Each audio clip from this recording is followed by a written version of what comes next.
There were some folks who thought that the Democrats were too woke, quote unquote, but it was not the majority. It was by and large about poor performance. That is different than saying, oh, well, we're too conservative for this. Are you on? Which side are you on? So there was a new report from the Center for Working Class Politics. It was released just in the last week or two. And it digs deep into the political views of working class voters, in particular in the Rust Belt, Ohio, Michigan, Pennsylvania, and Wisconsin. It's called Democrats' Rust Belt Struggles and the Promise of Independent Politics. And now, obviously, we are in Alabama, we are in the Deep South, and we're not the Rust Belt, but there's a lot of similarities in some of the conditions that working folks have been experiencing. Obviously, in the Rust Belt, plant closures have been a big thing. Now, in some ways, a lot of those plants have closed to come down south, right? But the South has also experienced tons of changes from in the manufacturing and textile industries, all sorts of industries. We've also experienced plant closures.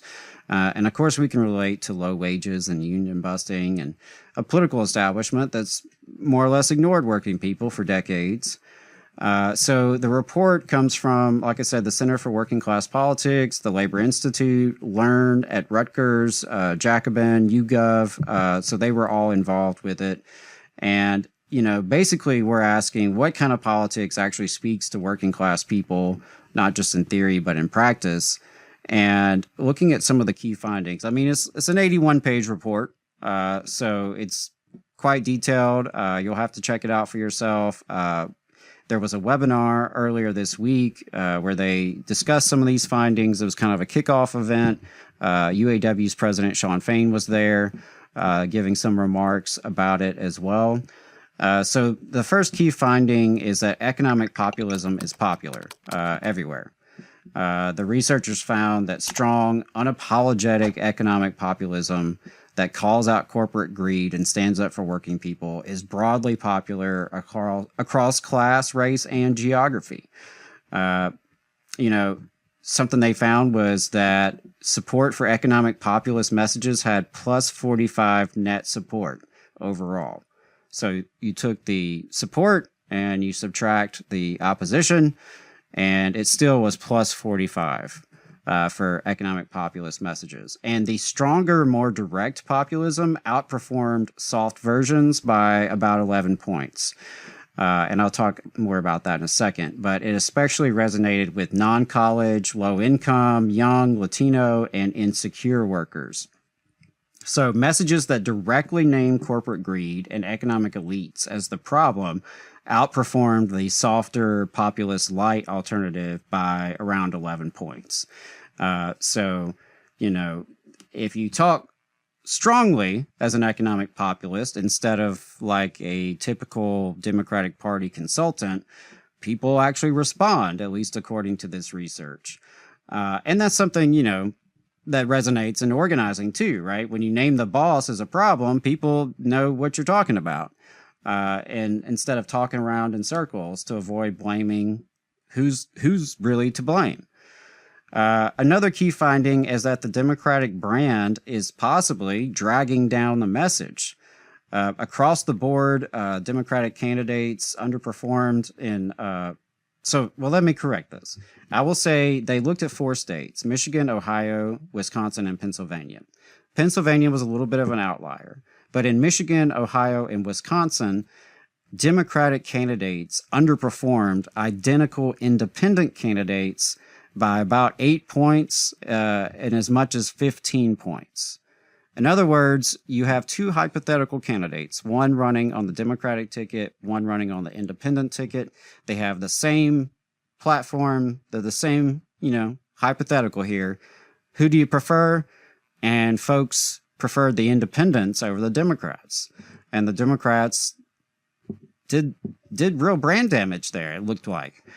So it's not just the message. The messenger does seem to count. The Democratic label appeared to provoke some skepticism that undercut the effectiveness of some of the policies that voters would otherwise support. A few examples that they really point to, one on the independent side is Dan Osborne in Nebraska. Of course, we covered him on this show. We've talked to him a couple times. He was a union mechanic who ran as an independent. He came relatively close to a Republican incumbent out there in Nebraska. Now, something to point out there is there was not a Democratic candidate, right? So it was still a one-on-one race, more or less. But he did overperform a lot of people's expectations. He ran on a strong economic populist message as an independent and came a lot closer than folks would have expected. On the flip side, you also had some Democrats who had fairly strong economic populist messaging, but were defeated, including Sherrod Brown over in Ohio. They also pointed to Matt Cartwright. So what this tells us, I think, is that a lot of working people, when they hear the message of tax the rich and protect the workers from a Democrat, it doesn't always ring true. Not because they disagree, but because they've been burned too many times. And, I think that's a lesson for those of us trying to do working class politics in red states, is that, maybe the problem is sometimes the label and not so much the message. Because as I said earlier, the economic populist message did poll very well. And digging into, okay, so if we accept that the Democratic label is dragging down some candidates, that, maybe there are people who are receptive to progressive economic ideas, but they're turned off by the Democratic label. What's that about? And so about 70% of the voters in the Rust Belt said they have a negative view of the Democratic Party. But the number one reason wasn't that they're too woke. It was that the Democrats don't deliver. Across groups, the most frequent theme was that Democrats fail to get results, don't listen enough, and don't fight hard enough for the people who elect them. So, in a way, that's kind of encouraging, because it means the problem isn't so much that people don't want fairness or solidarity. It's that they don't necessarily trust the people who are claiming to represent it at times. And so I thought that was interesting. There were some folks who, thought that the Democrats were too woke, quote unquote. But it was not the majority. It was by and large about poor performance. And that is different than saying, oh, well, we're more conservative. We're too conservative for them. They also dug into some of the policies that actually move people. Some of the top policies that they looked at were capping drug prices, stopping corporate price gouging, banning congressional stock trading, eliminating taxes on Social Security income, and raising taxes on the wealthy. Hey, 5 seconds. Just wanted to say that this is only possible because of our donors. If you want to see more of this, then consider donating yourself at tvlr.fm/donate. Policies that reduced costs, curbed corporate abuse, and held elites accountable consistently performed best.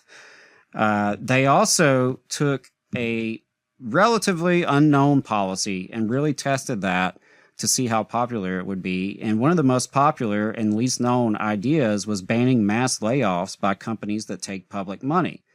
In other words, if you're taking our tax dollars, you shouldn't be laying people off. And that proposal held up even when respondents were shown corporate attack ads against it. So that was an idea that's a common sense policy that folks had never really heard of before, never really thought about before. When they heard it, they liked it.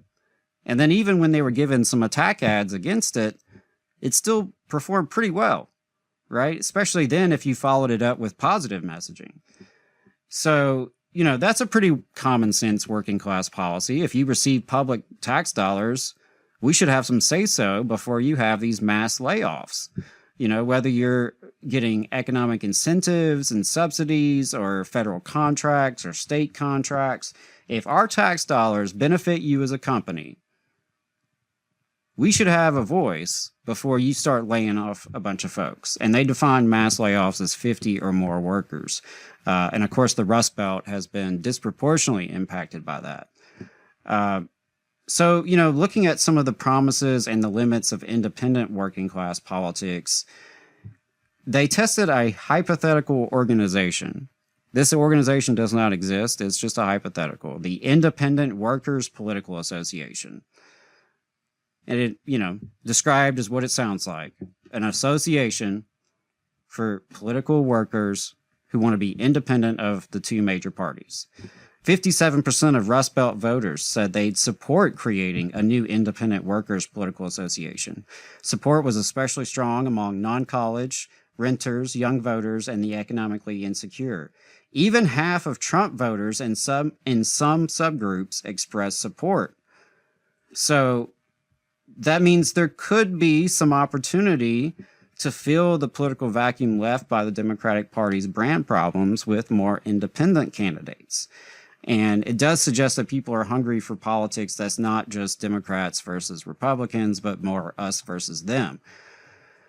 So, a few things to leave you with. The study focused on the Rust Belt. So what might these dynamics look like in the South, where unions are even weaker and the Democratic brand is perhaps even more toxic? Can independent populism work here, or do we need to rebuild worker power through unions first? Or is it, do it at the same time? Is it one should come first? Those are some things I think to wrestle with. What kind of roles could community groups and labor councils and local independent candidates play in building up a pro-worker politics from the ground up? And something that we all know is that if working people don't see anyone fighting for them, they're going to look for it. And we see how dangerous that can get, right? Because that's how, that's how far-right authoritarian politics really takes root inside of the working class, is largely through disillusionment and disengagement. And so it's a really interesting report. I think it's not a one-size-fits-all. I think you have to really look district by district, candidate by candidate, and figure out what you think is the most viable path forward. I think there are some areas where maybe it does make sense to run as a Democrat if you are trying to win. I think there are areas where maybe it may make sense to run as an independent if you're trying to win and mount a viable campaign. I also think there are plenty of districts that are safe Republican, safe Democrat, that are, you're unlikely to win, at least the first go around. So in that case, wrestle with that. What are the implications? Does it make more sense to run as an independent? I do know that there are folks inside of Alabama who are planning or already are running independent working class campaigns. And, in a lot of cases, or at least I know in one case in particular, it's an area where the Democrats haven't even really contested the elections, not in a serious way, in many years. So it's something to chew on, something to consider. I wanted to point out also that this comes on the heels of another report that the Center for Working Class Politics did earlier this summer about working class attitudes. So, between the two, there's a lot to chew on, but I think it gives some hope that strong economic populist messages really do resonate with people, especially working class people. And when we unite around our common interest, there's a real potential there. So I think it's interesting. I think it's something that folks who are partisans of the Democratic Party should really take seriously. I also think it's something that people who are considering running for office should take seriously and look at what is really a viable path. It's clear that a lot of people are tired of politicians putting party above people, and people are sick of the two major parties by and large. And so I think there's an opening for independent politics. There are a lot of downfalls when you take that approach and a lot of barriers.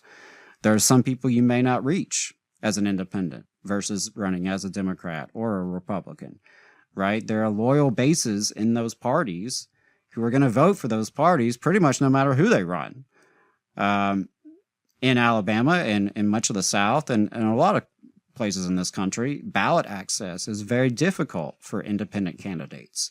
It's easier, typically, to run on a major party ticket in terms of the threshold for entry. In Alabama, for example, a lot of these districts, you could run as the Democrat just by filing the fee because there's not even going to be a primary, right? There's not even going to be enough candidates to have a primary. It's just whoever will put themselves on the, on the line to do it. So, that's something to consider. But it seems like there's a lot of interesting data here. I appreciate this report. I appreciate some of the implications of it. And I would love to hear people's thoughts about it.